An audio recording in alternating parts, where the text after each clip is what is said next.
Bom dia a todos e a todas, meninas, tudo bem com vocês? Hoje a gente vai iniciar nossa aula, a continuação da aula de primeiro socorro, certo? Vou compartilhar aqui a tela. Sure.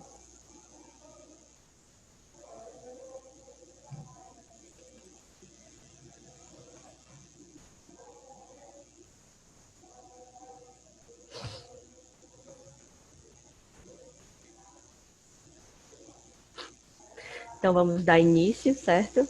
Então qualquer dúvida vocês podem estar tirando lá no nosso WhatsApp do Instituto Mix da Farmácia e a gente vamos dar continuidade ao que a gente estava falando dos primeiros socorros, certo? Antes nós vamos fazer uma breve revisão da nossa aula passada.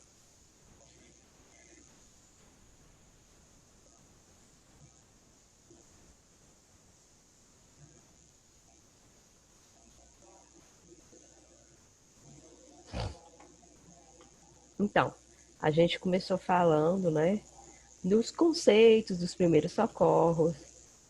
A gente também falou o que são os primeiros socorros, né? E a gente foi definindo o que é urgência.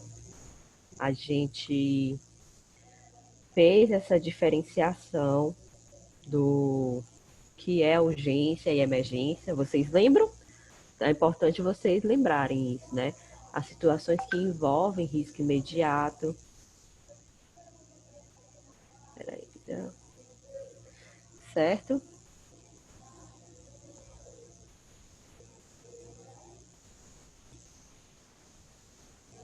Então, as informações que envolvem risco imediato e tal, que tem a emergência e a urgência, né?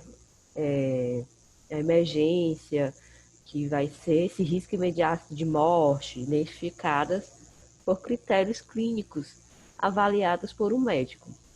E a urgência são situações, né, que o quadro do paciente apresenta sintomas incessantes, mas não identifica um perigo de morte eminente. E aqui temos as imagens mostrando a diferenciação, certo? Aí a gente classificou a classificação de risco do tempo, atendimento, ok? E a gente faz também essa diferenciação em cores, né? Tem a emergência, que vai ser o atendimento imediato, o muito urgente, né? Que é o atendimento em até 10 minutos, o urgente, atendimento em até 60 minutos, o pouco urgente, atendimento em 120 minutos, né? E o não urgente, atendimento em até 240 minutos. A gente viu a aula passada. A gente viu também as situações vitais, né? Dos primeiros socorros. Vimos os 10 mandamentos socorristas, que está lá no livro, na página 45, que vocês podem estar lendo para lembrar. Falamos também da situação de afogamento, certo? É que vocês devem, no caso, né, pessoas que fazem o curso têm a preparação como deve ser realizado esse primeiro socorro.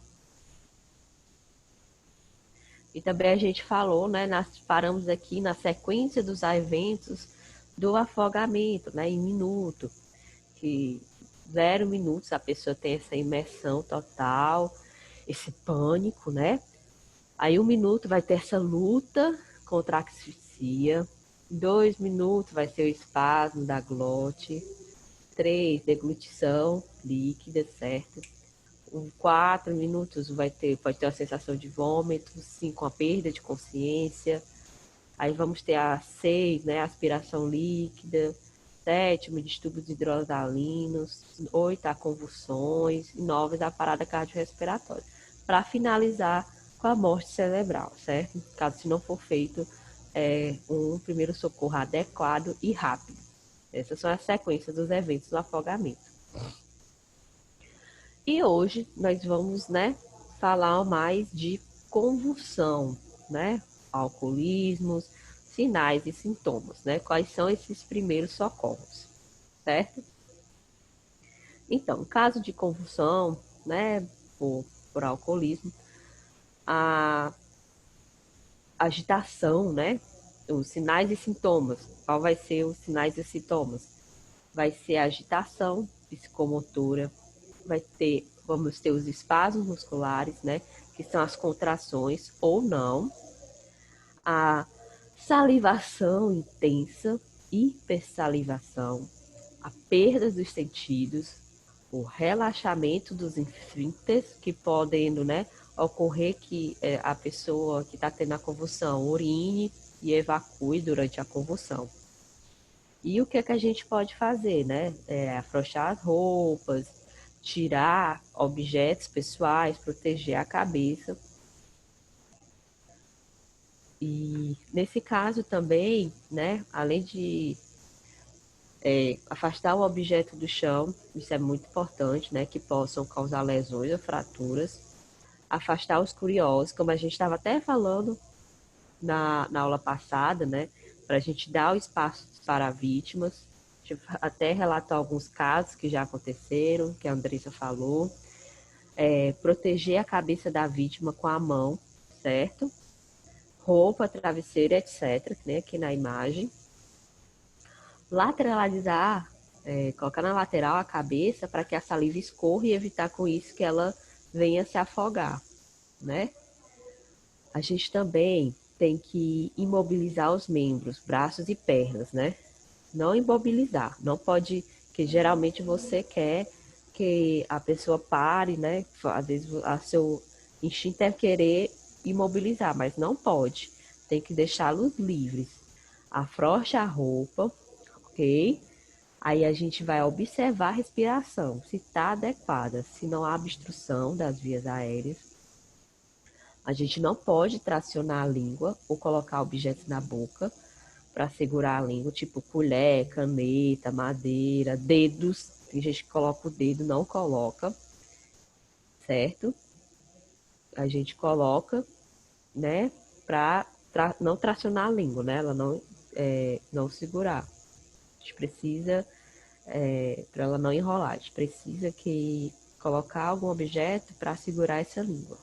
Cuidado com o dedo, que às vezes a pessoa vai morder, por isso que tem por outros objetos. Ao lateralizar a cabeça, né, a língua lateraliza-se, né? Se a gente parar, pensar na anatomia, que a gente teve, a aula de anatomia, também e libera a passagem do ar, certo? Que isso é importante. A gente vai limpar as secreções salivares com um pano ou papel para facilitar a respiração. Após passar a convulsão, se a vítima quiser dormir, deixe-a descansar enquanto aguarda socorro. A gente não pode estar medicando a vítima.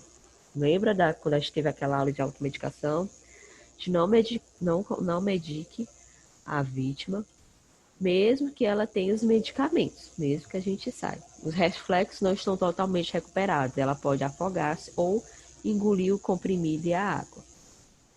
Temos que ter esse cuidado. Se a convulsão for provocada por febre alta, geralmente em crianças, atenda da mesma maneira, como descrito no atendimento, certo?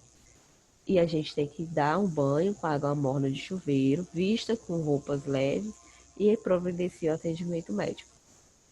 Se a convulsão ela for provocada por acidente ou atropelamento, a gente não a retira do local. Atenda e aguarde a chegada do socorro médico. Além disso, né, se for grave e há risco de morte, principalmente. Por isso, se a vítima for transportada inadequadamente, ela pode vir a morrer. Então, a gente tem que ter esse cuidado. Se a convulsão for provocada por consumo excessivo de álcool, imobilizar a cabeça para evitar futuros traumas. Observar sinais de alterações neurológicas, certo? Para ver se não teve um traumatismo crânioencefálico. Então, qual vai ser esses cuidados, né? Que a gente tem que ter também. Não pode se discutir com a vítima. Não discuta com a vítima. Não seja áspero ou autoritário. Não segure e nem tente tranquilizá-la e impedi-la de se ferir. Né? Você tem que ter esses cuidados. Então, no caso de asfixia, se o objeto, né, está preso no nariz, a gente vai peça para que a pessoa respire pela boca, certo? Para vir ainda a respiração, se for um objeto preso no nariz. Isso acontece muito com crianças.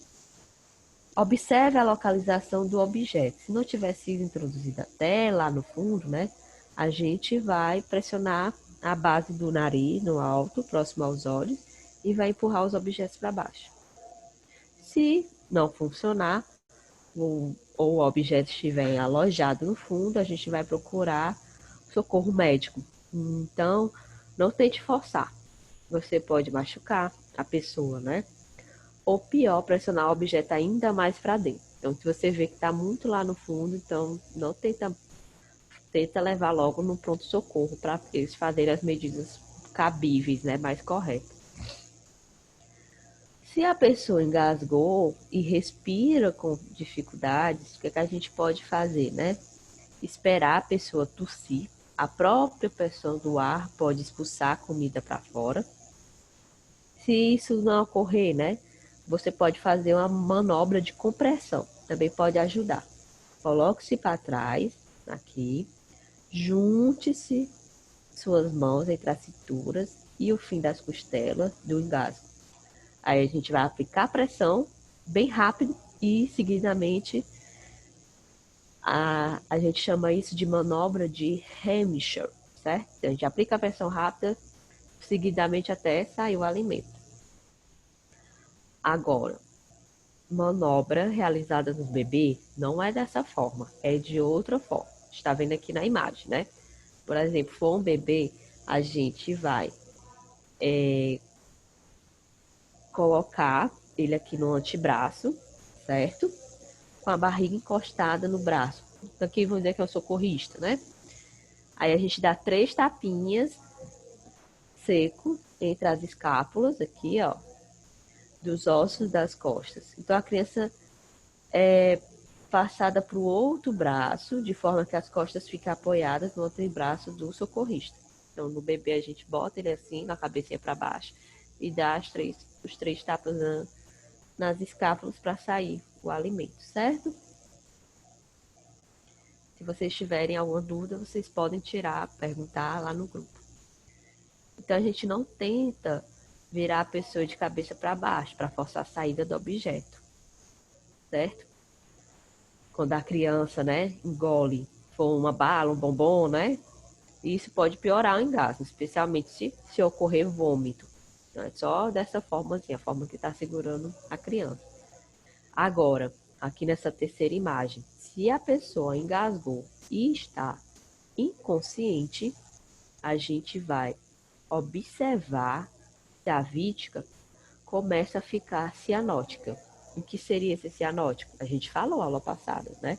Ela ficar com aquela aparência arroxeada. E o porquê? Vocês podem me responder no grupo também. Por que ocorre essa cianose? E se há ausência da respiração, certo? Porque a gente também já sabe como olhar.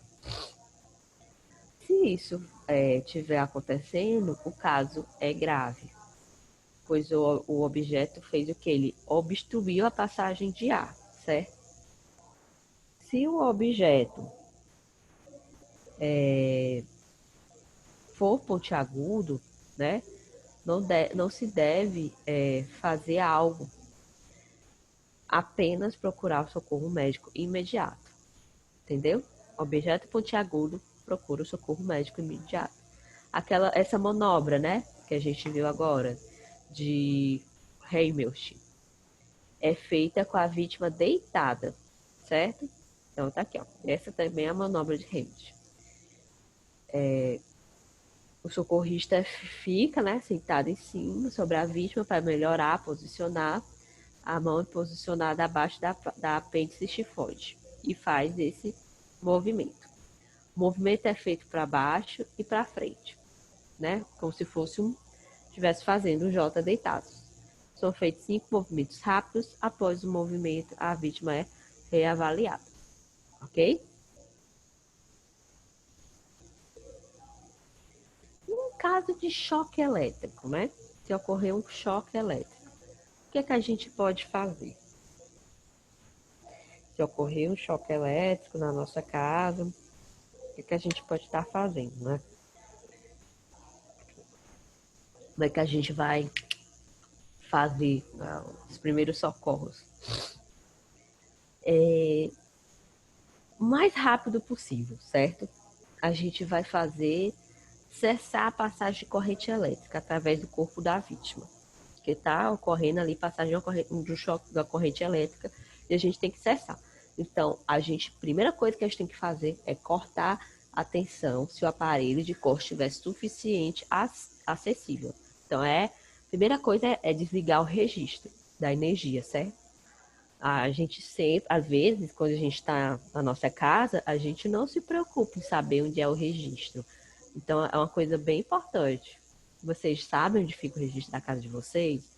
Quando acabar a aula, vocês podem dar uma olhadinha, porque é importante a gente ter noção aonde está esse registro, né, de energia.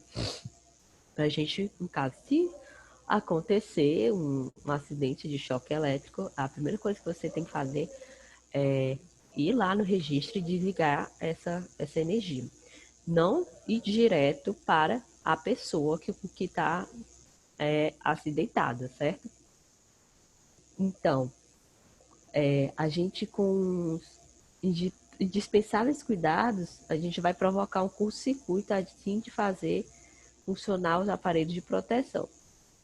A gente vai afastar todos os condutores da vítima ou está daquele, certo? O socorrista deve isolar-se para o lado da tensão com luvas isolantes e para o lado da terra com extrato ou tapete de proteção, ok? Se a vítima estiver inanimada, libertá-la da dentadura ou dos óculos eventualmente existentes, se possuir, né? Despertar o vestuário, né? Tirar, iniciar imediatamente uma técnica de respiração artificial. Pode ser até aquela máquina que a gente falou aula passada, Andressa, né? Pedir a presença de um médico ou transportar a vítima para um posto de socorro e manter a respiração artificial, mesmo durante o transporte, até que a vítima retorne o conhecimento ou o médico tome todo, né, cuidado no caso. Se a vítima, né, ela encontrar, né, suspensa pelo cinto de segurança no momento do acidente, que às vezes tem pessoas ali que estão mexendo com a energia em poste, né? Em caso, se acontecer e elas ficarem lá penduradas, então o socorrista deve executar uma dezena de insuflações boca a boca antes de iniciar a descida e ao meio desta, né? Chegar ao socorro. No momento dessa reanimação, a vítima pode apresentar movimentos convulsivos, né?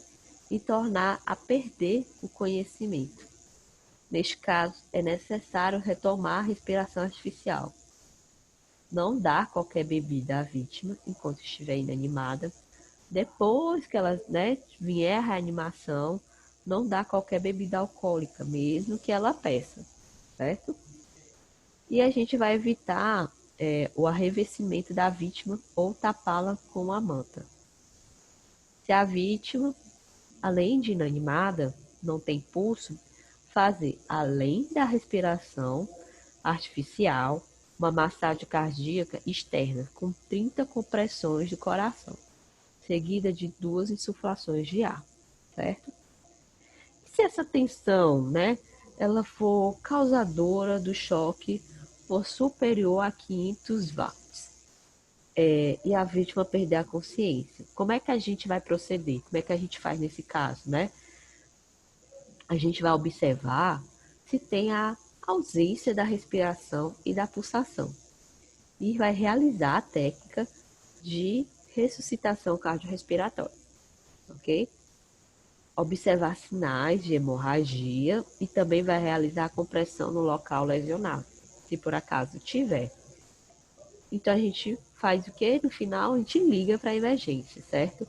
Ou, se possível, se você achar cabível, você pode estar fazendo também o transporte da vítima para o hospital mais próximo. Isso se tiver nas condições, certo? Agora, se a vítima, por conta do choque elétrico, apresentar queimaduras, não aplicar quaisquer drogas de ocasiões, desembaraçá-las de eventuais corpos estranhos, a gente tem que protegê-las com gases esterilizados. A ação mais completa deverá ser, né, tomada por pessoal médico habilitado. Se tem alguma queimadura, não passa qualquer coisa, não tenta selecionar. Você vai esperar, né, que um médico habilitado chegue, vai informar o hospital sobre o período de tempo em que a vítima esteve em contato com a fonte de energia, certo? Causada por essa queimadura. Então você não pega, não aciona qualquer pomadinha nem nada, leva para o pronto-socorro, para lá eles avaliarem. Aqui nós temos o setor em Fortaleza, nós temos o setor de queimados, certo? Que a gente tem lá no IJF, que é referência aqui. Um caso de desidratação e exposição ao calor, principalmente agora, esses tempos que está fazendo um calor de matar, né, gente? Está muito quente. Hoje estava muito quente, hoje era um dia daqueles. E do nada chove aqui em Fortaleza desse jeito. Mas hoje, né, e durante as semanas tem feito muito calor e a gente tem que tomar cuidado também. E a gente tem que conhecer alguns primeiros socorros que a gente pode estar tomando. Quais seriam eles, né? São mais vulneráveis ao calor e necessitam por esta atenção maior, né? As crianças, né?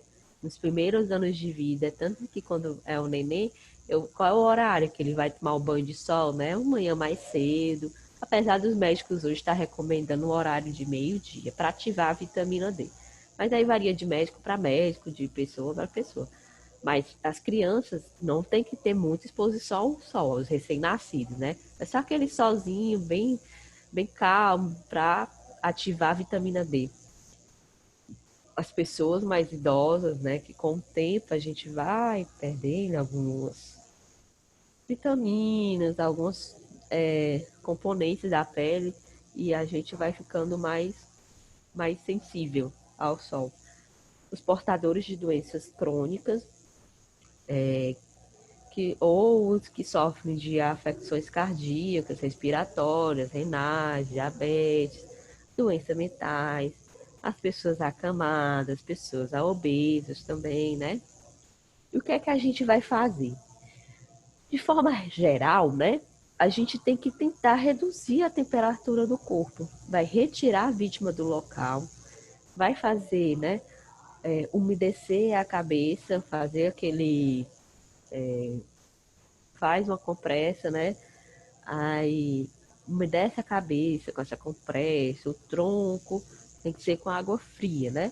E oferecer líquidos à vontade, certo? Isso é muito importante. Porque em condições normais,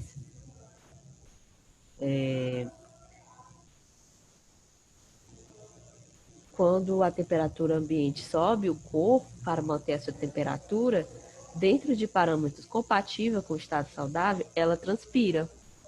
Foi até que a gente falou numa aula. Lembra que a gente falou de cosmetologia? Que a gente falou que o nosso corpo, teve uma aula que a gente falou, que eu me lembro que tem gente que quer parar de transpirar, que suam muito. Então a gente já traz de novo a transpiração para essa aula. Porque se a gente está transpirando, é porque o nosso corpo está tentando manter o equilíbrio, entendeu?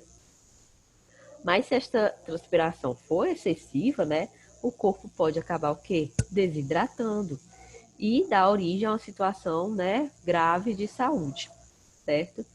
Pode também acontecer que o mecanismo de transpiração não cause abaixamento da temperatura corporal. E nesse caso, uma alta temperatura corporal vai fazer o quê, né? Vai ter um grave, né? Vai acabar agravando essa desidratação e pode provocar danos irreversíveis. Precisa ter cuidado. Então, se devido a algum problema seguir uma dieta com restrições de líquido, deve aconselhar-se com o seu médico, certo? sobre como proceder nessas situações. E algumas bebidas, como alcoólicas, podem aumentar a desidratação, pelo que são desaconselhadas, certo? O mesmo acontece com as bebidas gaseificadas, né? Que é o que? Os refrigerantes, com cafeína, ricas em açúcares ou quentes, certo? Quando a gente fala de sal e mineral, com a transpiração a gente perde uma quantidade importante de sal e minerais também, certo? Do organismo. E esta falta pode ser responsável por diversos sintomas. E dentre eles eu posso citar a fraqueza, o cansaço, a dificuldade de concentração, cãibras, que a gente vai falar mais um pouquinho lá na frente, entre outros sintomas, certo? É por isso que é muito importante que, além de garantir a hidratação, repor os sais minerais, certo? E o sal também.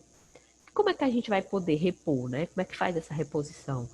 Ela pode ser feita com consumo de frutas, que contém esses sais minerais em seu estado natural, ou, caso não seja possível, com substâncias que tenham esses sais minerais. E também tem alguns produtos que têm essa finalidade, são vendidos ali na farmácia, bem no balcão. Vocês sabem quais são, né?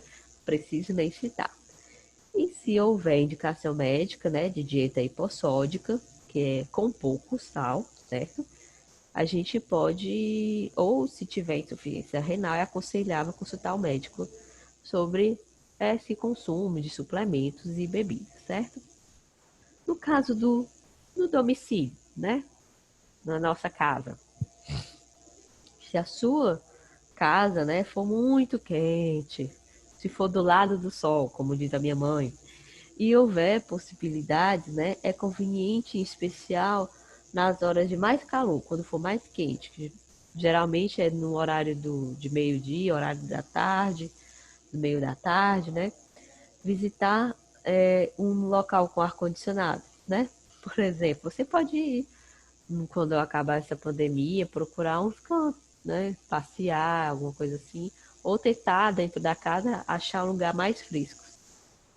Nos momentos de calor mais intenso, a gente recomenda o quê?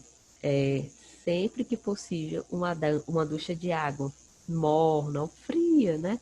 Para ver se passa o calor, né? A gente pode reduzir também a roupa de cama, no mínimo, né? Sobretudo no caso de bebês e doentes acamados. Evitar expulsos físicos. O uso de ventiladores pode ser uma forma também, né? De baixar um pouco a temperatura ao fazer circular o ar. Então, em casa, especialmente quando se é portador de determinadas doenças crônicas cardiovasculares, o que é aconselhável? É estar durante alguns períodos de tempo com os membros inferiores elevados, certo? Para ter a circulação. No caso da comida, né, a gente vai evitar comer muito também. A comida pesada ou picante, depois de comer, a gente pode esperar descansar, né? Às vezes, aqui a gente tem a mania de quando termina de comer, dizer que vai descansar a comida, né? Então a gente pode descansar um pouco antes de começar tarefas que exigem mais esforços físicos.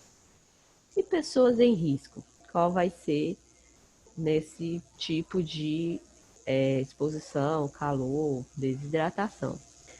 As pessoas em risco por sofrer alguma doença grave, né?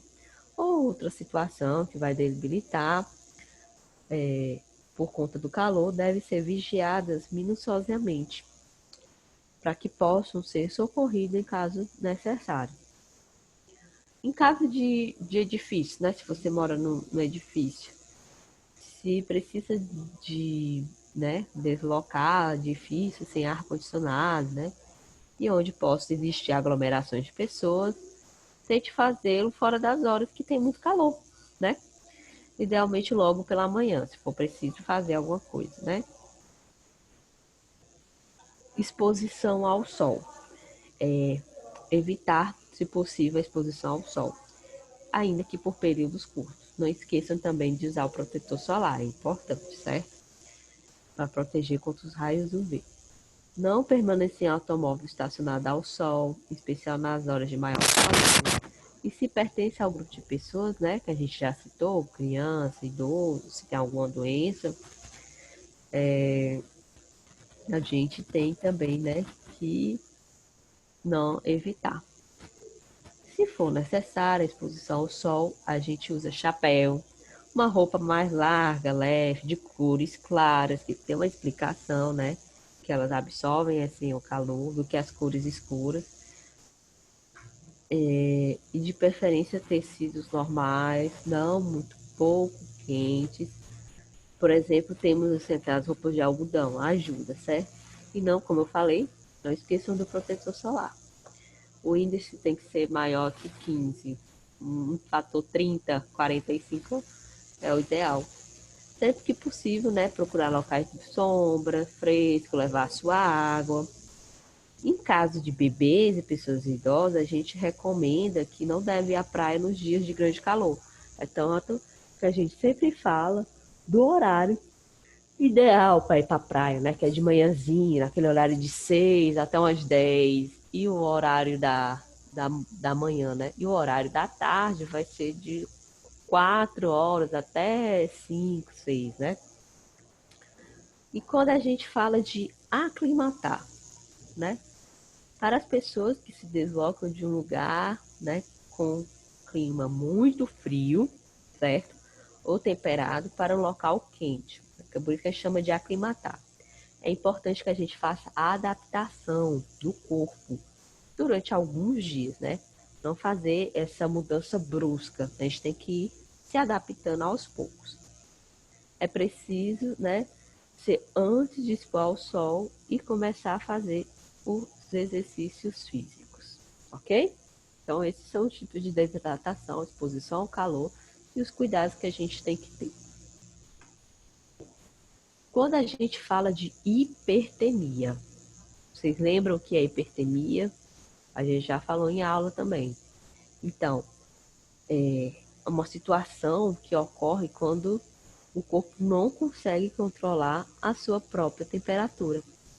Os mecanismos da transpiração falham e a temperatura sobe rapidamente e pode, em 10 a 15 minutos, atingir 39 graus Celsius, certo? Isso é uma temperatura bem elevada. A temperatura do nosso corpo normal é entre 36 e 37. Acima disso já é febril, o que pode causar morte ou uma deficiência crônica, se não for prestado tratamento de forma correta, rápida, né? E quais são os sinais e sintomas, né? Hipertermia, lógico, temperatura corporal alta, pele vermelha, quente e seca, sem suor, pulso rápido e forte, certo?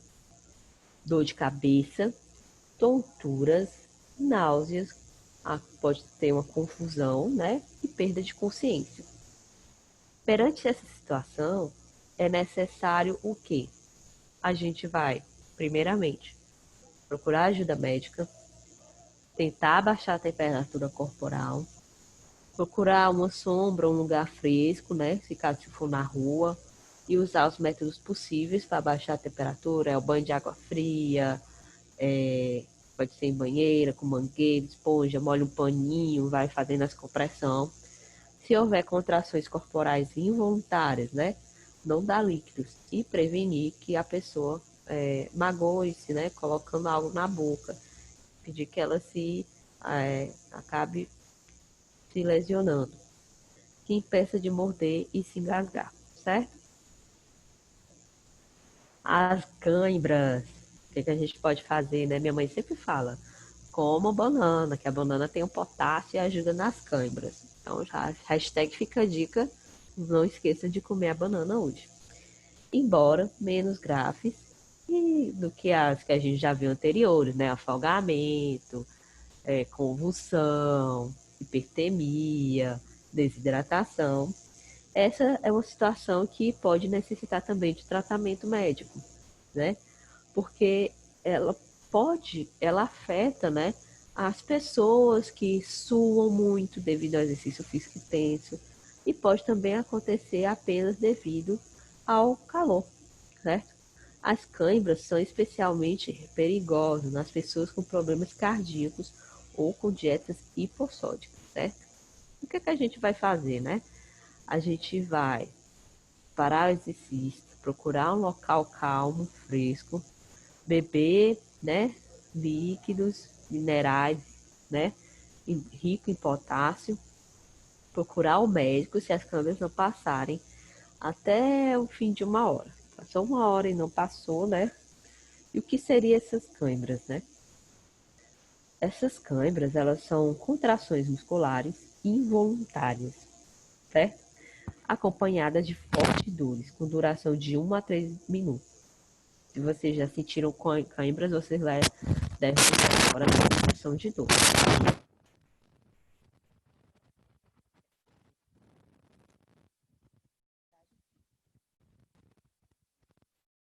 O que é que ocorre, né? Quais são as áreas afetadas? Braços, pernas, batata da perna, certo? E tem gente que sente até na barriga.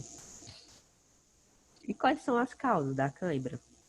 Pode ser a perda de sal e água no organismo, pelo suor excessivo ou pelo uso de algum medicamento, como os que estimulam a secreção urinária ou os que controlam os níveis de colesterol. Também diminuição dos níveis de cálcio no sangue, fadiga muscular por excesso de tensão e exercício, posições incômodas de pernas e braços e as varizes na perna. Também pode causar alguma cãibra, certo? Aí ocorreu essa contração muscular, essa contração involuntária, tá ocasionando a cãibra. O que a gente pode estar fazendo, né? A gente pode massagear a região por alguns minutos para estar aliviando a dor. A gente pode alongar o músculo, certo? Na área atingida. E se não passar, né? A gente vai procurar um médico, se as câimbras forem constantes, ok?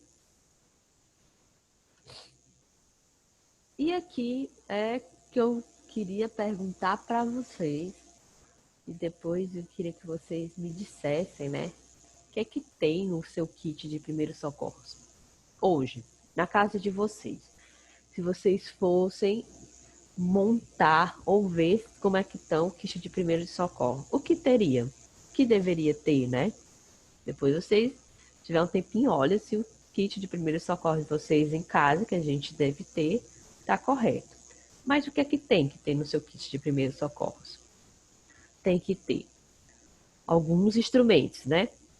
Quando a gente compra um kit de primeiro socorro na farmácia, ele vai vir com alfinete de segurança, uma atadura elástica com 2 rolos, né? Pode ser um curativo simples, um curativo abdominal, uma compressa de gás estéreo, uma compressa de gás estéreo com uma peça, né? 5x5, álcool 70%, luva descartável, certo?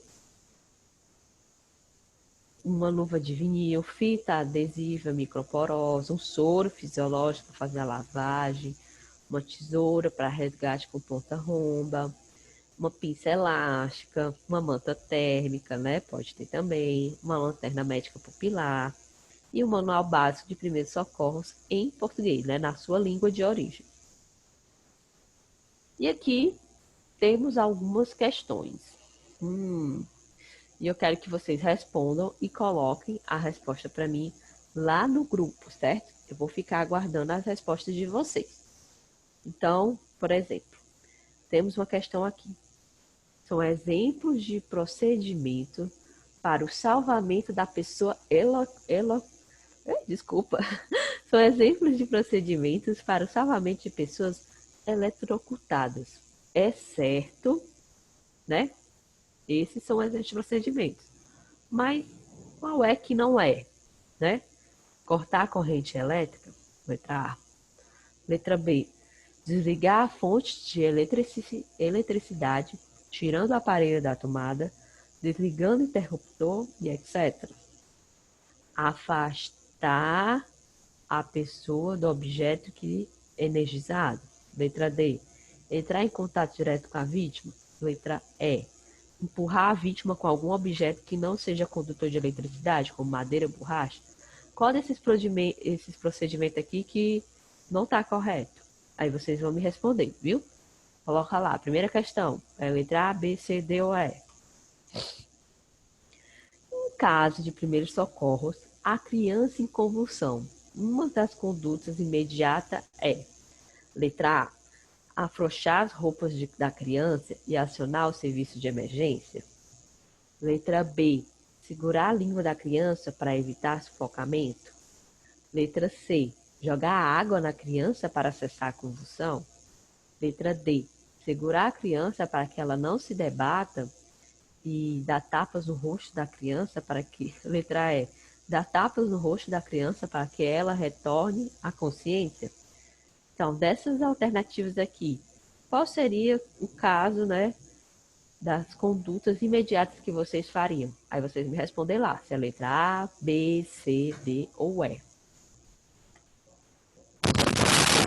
Outro caso de choque elétrico, o primeiro socorro deve ser prestado rapidamente. Em primeiro lugar, interromper o contato das pessoas com a fonte de eletricidade sem encostar diretamente na vítima. Em seguida, chamar o resgate. Verificar se a pessoa está respirando ou se consegue se mexer ou emitir algum som. Caso não verifique nenhum sinal, é provável que a vítima, letra A, tenha sofrido um colapso nervoso. Letra B, esteja sob o efeito de álcool. Letra C, esteja apenas desacordada. Letra D, tenha fraturado as vértebras ou alguns ossos da bacia. E letra E, tenha sofrido uma parada cardíaca ou cardiorrespiratória. Qual dessas alternativas aqui vocês iriam marcar, hein? Coloca lá no grupo para eu saber e dizer se está certo ou não. Aqui uma charge, certo? Uma situação. O que houve, né? O seu Agenor desmaiou. Alguém já checou o pulso? Ele sentiu falta de ar e de repente caiu desacordado. Alguém já fez massagem cardíaca? Ele estava jogando cartas, fazia uns 20 minutos, logo depois da internet cair. Alguém já reiniciou o modem? Depois, ó, quem vai pensar, né? Mas ninguém pensa na vítima, certo? Então é importante a gente pensar na vítima. E o SAMU, né? O telefone para solicitá-lo é 192. É uma ligação gratuita. E quando a gente deve acionar o SAMU, gente?